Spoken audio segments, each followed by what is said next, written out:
Bienvenue dans les aventuriers de la pensée. L'épisode précédent nous a montré comment nos intuitions morales nous divisent en tribus.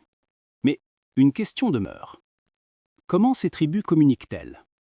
Ou plutôt, comment ne communiquent-elles plus? Quelle est cette force invisible qui semble amplifier nos divisions, nous enfermer dans nos certitudes et nous rendre à la fois plus visibles et plus seuls que jamais? Pour le comprendre, il faut partir à la découverte d'un nouveau continent de la vie sociale, apparu en l'espace d'une génération, le monde numérique. Notre aventurière du jour est une pionnière, une ethnographe du virtuel. Depuis les débuts d'Internet, elle observe comment les écrans transforment nos émotions, nos relations, nos identités.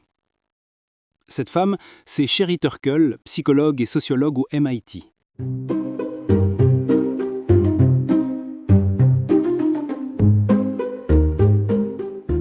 L'histoire de Sherry Turkle commence dans les années 1980 et 1990.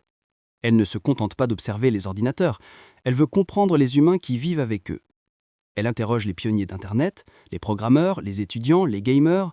Elle s'immerge dans les laboratoires du MIT, puis dans les tout premiers mondes virtuels, ce qu'on appelait à l'époque les mods, pour Multi-User Dungeons. C'étaient des univers entièrement textuels, accessibles par modem, où des centaines de personnes pouvaient se connecter en même temps. Pas d'images, pas d'avatar, seulement des descriptions et des dialogues. Et pourtant, dans ces mondes faits de mots, les gens vivaient, aimaient, se disputaient, changeaient d'identité. Turkle y voit un phénomène fascinant.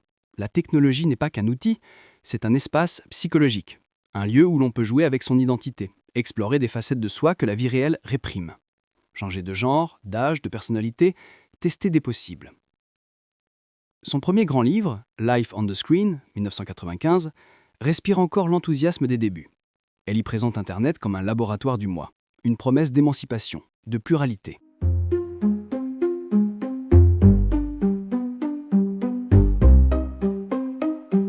Mais les années passent et le monde change. Avec l'arrivée du smartphone et des réseaux sociaux, Turkle reprend son enquête, non plus dans les mondes virtuels, mais dans les familles, les écoles, les bureaux. Elle mène plus de 450 entretiens. Parents, enfants, étudiants, cadres, seniors. Et le ton n'est plus le même. Elle observe ses propres étudiants au MIT, assis côte à la cafétéria, sans se parler. Chacun le nez dans son téléphone. Ils sont, comme elle l'écrit dans Alone Together, 2011, seuls ensemble. Ce qu'elle découvre, c'est une mutation du lien social. Nous n'utilisons plus la technologie pour nous découvrir, mais pour nous protéger. Pour combler l'angoisse du vide, du silence, de l'attente. Le moindre temps mort, un trajet, une file d'attente, un repas, est occupé par un flux d'images et de notifications. Et petit à petit, nous perdons le goût du face-à-face. Les conversations réelles deviennent inconfortables. Elles sont lentes, imprévisibles, vulnérables.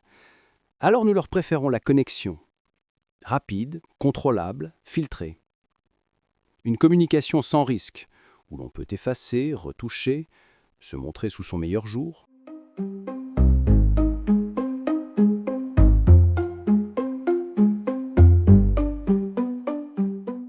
Le diagnostic de Turkle est saisissant. Nous avons inventé des machines pour communiquer avec le monde entier, mais nous avons désappris à nous parler. La technologie nous offre l'illusion de la compagnie, sans les exigences de la relation. Elle nous permet de nous sentir entourés tout en nous isolant de la véritable intimité. Et ce prix à payer, dit-elle, c'est l'érosion de l'empathie. L'empathie ne naît pas dans les likes ou les messages instantanés. Elle naît dans le regard, dans la voix, dans les silences partagés. Or, à force d'éviter ces moments, nous perdons l'entraînement émotionnel à comprendre l'autre. Turkle parle même d'une crise de la conversation. Nous sommes connectés, mais incapables d'écouter. Nos algorithmes nous enferment dans des bulles d'opinion, pendant que nos émotions s'atrophient derrière des écrans polis.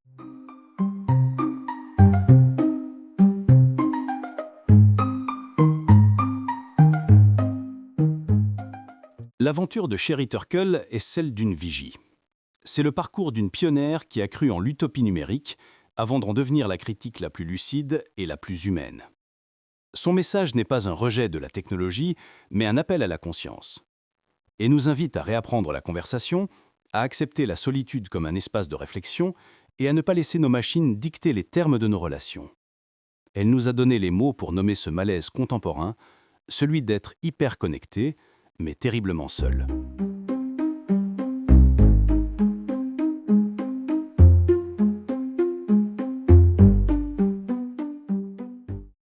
Dans notre prochain épisode, nous explorerons une autre crise, celle qui a secoué la psychologie sociale de l'intérieur, la crise de la réplication. Comment la science apprend-elle de ses erreurs et que nous dit-elle finalement sur notre quête de vérité? D'ici là, la prochaine fois que vous sortirez votre téléphone dans une file d'attente, demandez-vous, de quoi essayez-vous de vous protéger? Et surtout, restez curieux.